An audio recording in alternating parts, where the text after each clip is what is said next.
पर आकर बैठ गया। चाहत उसके बगल में आकर बैठी और बोली, तुम ठीक हो? अभिनव ने बिना चाहत को देखे बस हाँ में सिर हिला दिया और बोला, अनन्या कैसी है? डॉक्टर कह रहे थे कि हम उसे आज शाम को घर ले जा सकते हैं। मुझे नहीं लगता कि वो शाम तक रुकने वाली है। वो अभी के अभी घर जाना चाहती है। अभिनव ने फिर से हाँ में सिर हिला दिया। उसे इस चीज में भी कोई दिक्कत नहीं थी।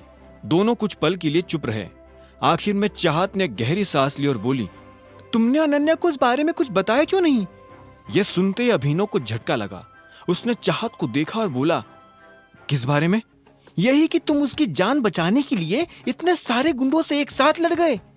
यह सुनते अभिनव की सांस एक पल के लिए मानो अटक गई।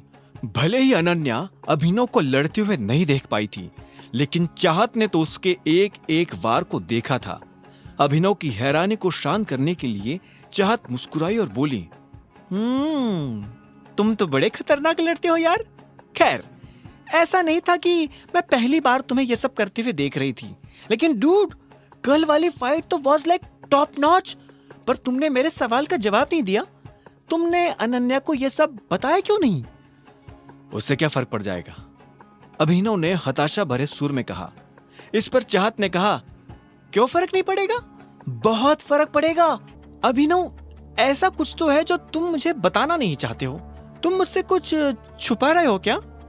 अभिनव ने यह सुनते ही अपना गला साफ किया और बोला, अगर तुम्हें यह डाउट हो रहा है कि मैंने फाइट करना कहां सीखा, तो मैं बता देता हूं। मैं सड़कों पर, गलियों में, गंदे स्कूल्स में, मैदानों में और यहां तक कि कॉलेज में भी बहुत लड़ा हूं। मैं अनाथ हूं, इसलिए मुझे अपनी जगह बनाने के लिए लड़ना पड़ता था। लड़ना मेरा शौक नहीं, मजबूरी है। और सच बताओ तो मुझे लड़ने के अलावा और कुछ आता भी नहीं। मुझे जिंदा रहने के लिए लड़ना पड़ता है। इतना कहते ही अभिनव ने अपना चेहरा नीचे झुका लिया। अगर इस वक्त चाहत उसकी आंखों में देखती तो वो समझ जाती कि अभिनव झूठ बोल रहा है। चाहत ने उसकी बात सुनकर एक गहरी सांस ली और बोली, ठीक है, टाइम टू गो। फिर कभी मिलेंगे, तसल्ली से बातें करेंगे। इतना कहते ही चाहत अपनी जगह से उठी, अभिनव को देख मुस्कुराई और आखिर में हॉस्पिटल से निकल गई। अभिनव उसे जाते हुए देख ये सोच रहा था कि आखिर चाहत उसके बारे में जानने के लिए इतनी बेताब क्यों है। क्या बात है मिस्टर बेकार, अब आप बेंच तोड़ रहे हैं? मुझे तो लगा था कि आप निकल गए होंगे। अभिनव को पीछे से किसी की आवाज आई। अभिनव आवाज सुनते ही समझ गया था कि ये शर्मिला की आवाज है। वो खड़ा हुआ और पलटा तो पाया कि शर्मिला और राजीव अनन्या के कमरे से बाहर आ गए थे। राजीव नजर नहीं आ रहा था। अभिनव ने अनुमान लगा लिया था कि वो डॉक्टर से मिलने गया होगा। हम लोग घर जा रहे हैं, तुम भी अपने हिसाब से पहुंच जाना, शर्मिला ने कहा और अनन्या की तरफ देखने लगी।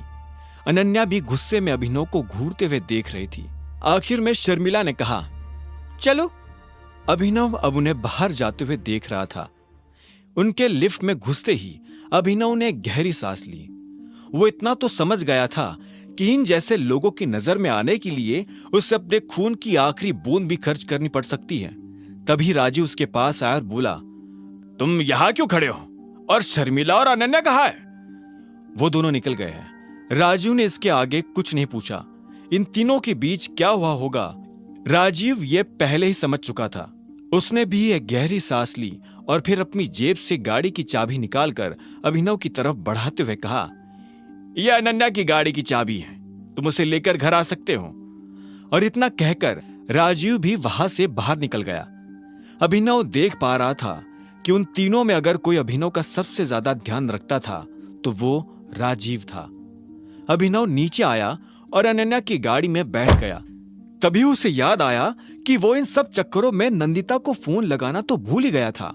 एक बार घर जाने के बाद शायद वो नंदिता को फोन नहीं लगा सकता था, इसलिए उसने अपनी जेब से कार्ड निकाला और नंदिता को फोन मिला दिया। पहली घंटी बजते ही नंदिता ने फोन उठा लिया और बोली, अगर तुमने फोन करने में 1 मिनट की भी देरी कर दी होती ना तो मैं तुम्हें जान से मार देती। नाम बताने से पहले पहचान गई किसका फोन है? हाँ, क्योंकि किसी की हिम्मत नहीं है कि मेरी परमिशन के बिना कोई मुझे फोन कर ले। ये काम सिर्फ एक ही आदमी कर सकता है, टाइगर। सही बात है। वैसे कल मैं तुम्हें कहना भूल गया, तुम तो काफी बड़ी हो गई हो नंदिता। अभिनव प्लीज, मुझे नंदिता मत बुलाओ, उधर से अलायना ने कहा। अभिनव उसके मुंह से यह सुनकर एक सेकंड के लिए शांत हो गया। फिर उसने पूछा, क्यों, तुम्हारा नाम नंदिता ही तो है? नहीं, अब नहीं है। जब से तुम गए थे तब से मेरी भी दुनिया बदल गई थी। अब दुनिया की नजर में मैं नंदिता नहीं, अलायना हूं। जैसे तुम अभिनव नहीं, टाइगर हो। वैसे तुम अभी क्या कर रहे हो? अगर फ्री हो तो मेरे घर आ जाओ, अलायना ने कहा। यह सुनते ही अभिनव के होश उड़ गए। आगे की कहानी जानने के लिए देखें अगला एपिसोड सिर्फ